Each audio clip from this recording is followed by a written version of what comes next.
Ghostbusters Dead Man's Chest. This is the new Ghostbusters trade paperback that collects the 4-issue miniseries that is a sequel to Ghostbusters Back in Town.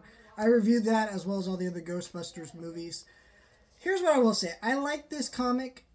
I didn't love it. Actually, no, I'm mixed on it.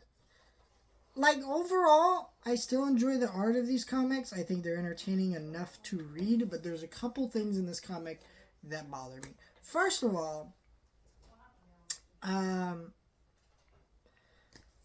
like that just more Ghostbusters comics should be made, because it does feel like there really is a drought of Ghostbusters comics and media in general, since they haven't really been announced they're working on a sequel to the movie.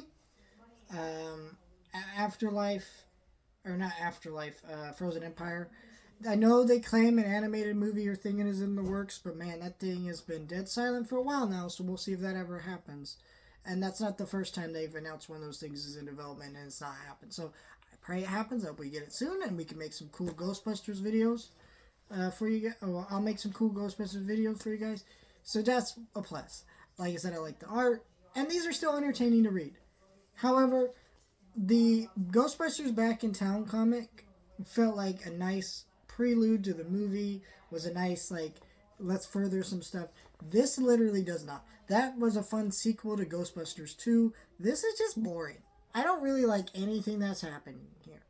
This one feels less of a sequel to Back in Town to Ghostbusters 2, and this one feels more of a sequel to Frozen Empire, kind of expanding on some of that, having some fun with that.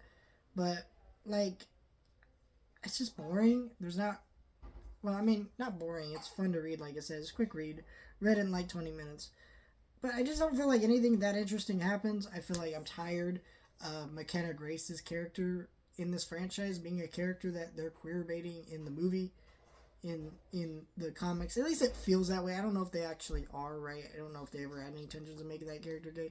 But it does feel like, man, in this comic, she's hanging out with this girl who's, like, purple hair. This doesn't automatically mean that she's gay, but, like, you know, we had that kind of thing in the movie where she was hanging out with this girl, and they seem to have kind of a flirtatious energy with each other. So are they gay? Are they not? I don't know. But, like, why are we doing this again? It's really dumb. I still find it funny. Finn Wolfhard is probably one of the most famous actors in this franchise. In terms of the new kid cast. I guess McKenna Grace is more so now, but she doesn't look like McKenna Grace. Well, Finn Wolfhard still looks like Finn Wolfhard, you know what I'm saying? But he doesn't do anything in this franchise.